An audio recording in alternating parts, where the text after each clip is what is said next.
अहिंसा एवं करुणा के अवतार श्रवण भगवान महावीर के पावन पुनीत चरणों में सादर कोटि कोटि वंदन अभिनंदन।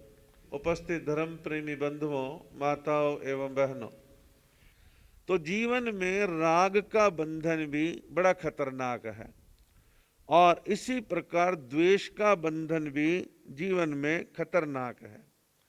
द्वेष दुनिया में कई प्रकार के देखे जाते हैं।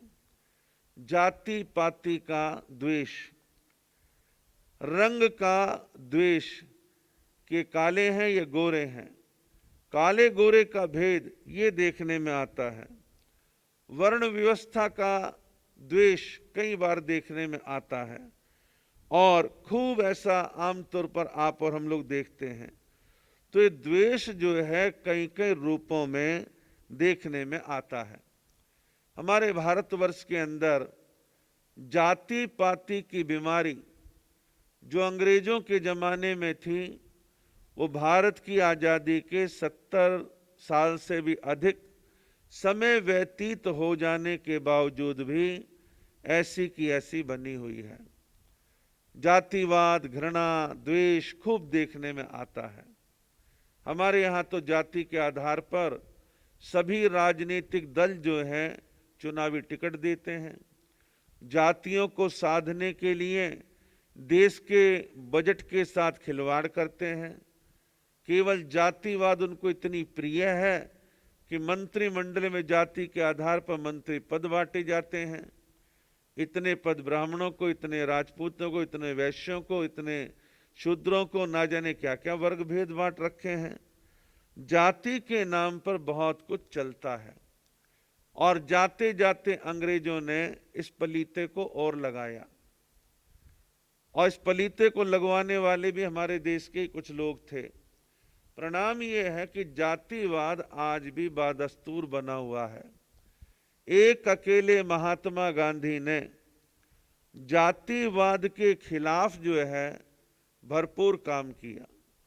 उनका जीवन इस काम में प्रैक्टिकली काम था और वाकई में यदि हम पढ़ते हैं व्यापक रूप से गांधी जी को, वो अंतर हृदय के साथ किसी के साथ जाति के नाम पर घृणा नहीं करते थे, बल्कि घृणा को समाप्त करने के लिए गांधी जी ने बहुत तरह के प्रयत्न अपने जीवन काल में किए थे। इसी प्रकार जाति के साथ साथ रंग भेद भी बहुत देखने में आता है, हमारे देश में भी और विदेश में भी। हमारे देश में जब आम परिवारों में विवाह शादी रिश्तों की बात चलती है, हर लड़का गोरी लड़की चाहता है, हर लड़की गोरे रंग का दूल्हा चाहती है। माता पिता, रिश्तेदार, परिवार वालों की भी यही चाहत होती है। कोई कोई होते हैं जो कॉम्प्रोमाइज करते हैं या गुण या खानदान या पैसे को देख लेते हैं, वो रंग में समझौता कर लेते हैं। किसी में गोरे रंग की चाहत है, ये बुरा नहीं है, लेकिन किसी काले व्यक्ति के साथ घृणा करना, द्वेष करना, अपमान करना, उसे नीचा दिखाना, ये वृत्ति गलत है। आपकी चाहत किसी कलर की हो सकती है, लेकिन इसका मतलब ये नहीं हम दूसरे किसी रंग वाले के साथ घृणा और द्वेष करें। ऐसा बिल्कुल नहीं होना चाहिए। जिन देशों को हम बड़ा विकसित राष्ट्र कहते हैं, बड़े तरक्की पसंद देश कहते हैं, वहाँ भी काले गोरे का बड़ा भारी देखने में हिसाब किताब आता है। कल मैं एक अखबार में पढ़ रहा था, अमेरिका में कुछ बड़ी उम्र की गोरी महिलाओं के ग्रुप बने हुए हैं, जैसे व्हाट्सएप ग्रुप होते हैं, फेसबुक में कुछ ऐसा करते होंगे। तो बड़े आश्चर्य की बात है कि बड़ी उम्र की गोरी महिलाएं कालों के खिलाफ लगातार प्रचार प्रसार, द्वेष फैलाना, घृणा फैलाने का काम सोशल मीडिया के माध्यम से लगातार करती रहती हैं। अमेरिका में भी हाल की घटना आप लोगों ने देखी होगी, पढ़ी होगी, समझी होगी कि किस प्रकार से जो है एक पुलिस अधिकारी जो गोरा है, एक काले व्यक्ति को केवल शंका के आधार पर कि शायद तूने चोरी करी है, कोई कंफर्म नहीं, और उस काले व्यक्ति को वो गोरा अंग्रेज जमीन पर पटक देता है और अपना घुटना उसके गर्दन पर टिका देता है। इतना जोर से प्रेशर देता है कि उस काले व्यक्ति को मार देता है और उसकी वीडियो बन जाती है, वीडियो वायरल होती है। परिणाम क्या निकला?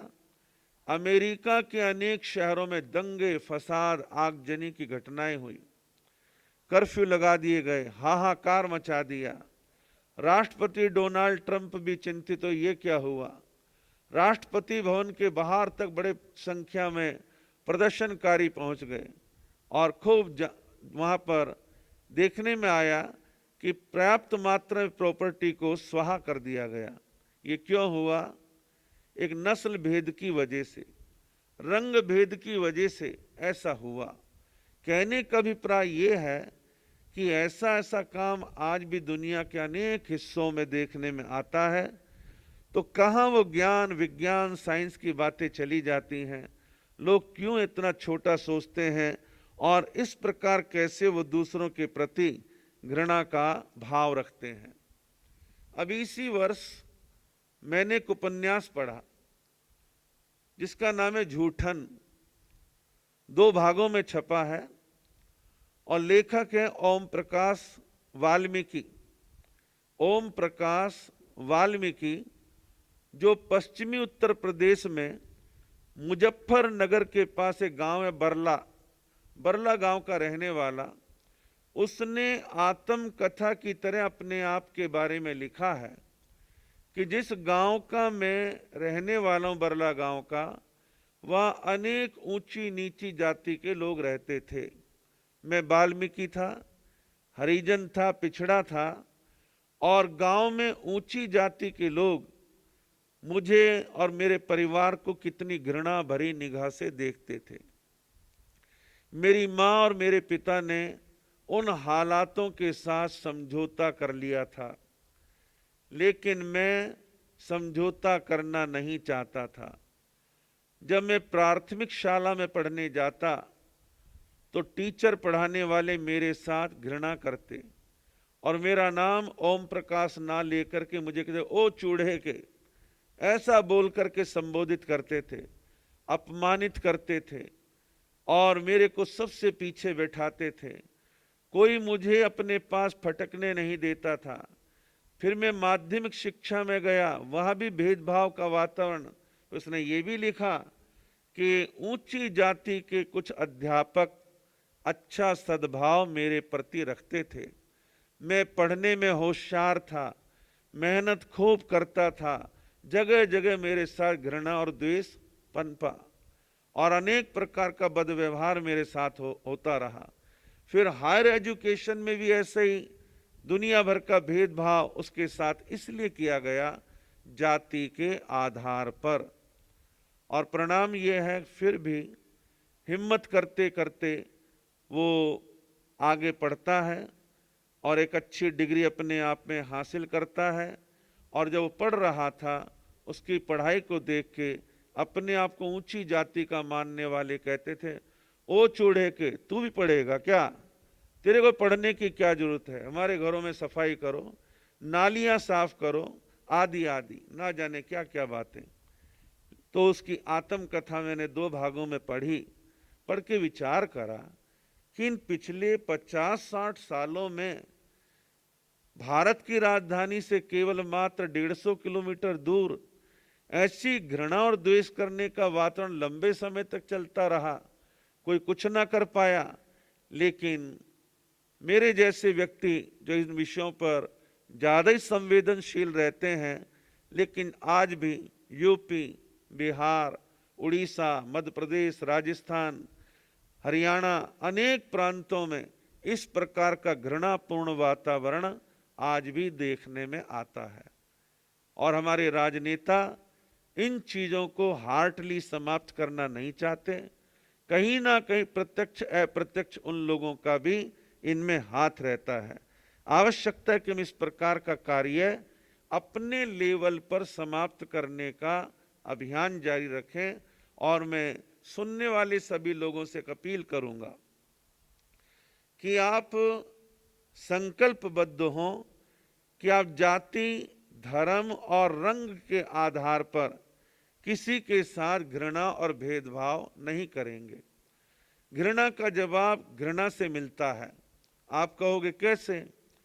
आज जो मेहनत करके पिछड़ी जाति के वर्ग से जो लोग आज आईएएस, आईपीएस बन गए या अन्य ऑफिसर बन गए या राजनीति में सफल हो गए, आज वो लोग ऊंची जाति वालों से वो द्वेष कर रहे हैं, वो घृणा कर रहे हैं, वो बदले ले रहे हैं कि हमारे साथ सदियों से भेदभाव किया गया है। पंचतंत्र तो इससे भरा पड़ा है। पंचतंत्र में तो समझो पशु से भी गई बीती जिंदगी बैकवर्ड की मानी गई है, जो गलत है। और मैं तो ऐसे पंचतंत्र को महत्व नहीं देता। भाव ये है कि राग और द्वेष ये दोनों कर्मों के बीज हैं। भगवान महावीर ने प्रैक्टिकली अपने जीवन के अंदर जातिवाद पर प्रहार किया। भगवान महावीर ने जाति को महत्व नहीं दिया, उन्होंने कर्म सिद्धांत को महत्व दिया। और उसी का परिणाम था अर्जुन माली, हरिकेशी बल जैसे पिछड़े वर्ग से आने वाले लोग, उनको भगवान महावीर ने अपने धर्म संघ में दीक्षा दी, उनको भी मोक्ष का अधिकारी बतलाया। महात्मा बुद्ध ने भी जाति पाति को महत्व नहीं दिया। और खूब जाति पाति कर लो, उसका नुकसान क्या हुआ है? आज जिसे हम कहते हैं विराट हिंदू समाज, विराट हिंदू समाज पिछले 100-150 सालों में आपके जातिवाद के महारोग के परिणाम से लाखों लाखों लोग क्रिश्चियन बन गए। नुकसान किसका हुआ? हिंदू धर्म का हुआ। लाखों लाखों लोग क्रिश्चियन बन गए और आज वर्तमान में लाखों लाखों लोग नव बौद्ध बन गए। बौद्ध धर्म कोई बुरा नहीं है, बौद्ध बन गए कोई बुराई वाली बात नहीं है, लेकिन आपसे पीड़ित होके, दुखी होके, परेशान होके, मजबूर होके उन्होंने हिंदू धर्म छोड़ करके वो नवबौद्ध बन गए। तो ये सब क्यों? आवश्यकता है हम मानवता को अपनाएं। जाति, धर्म, रंग आदि के भेद पर किसी के साथ भी घृणा करने का हमारे को कार्य नहीं करना चाहिए और हम अपने आप के जीवन को अच्छा बनाने का प्रयत्न करें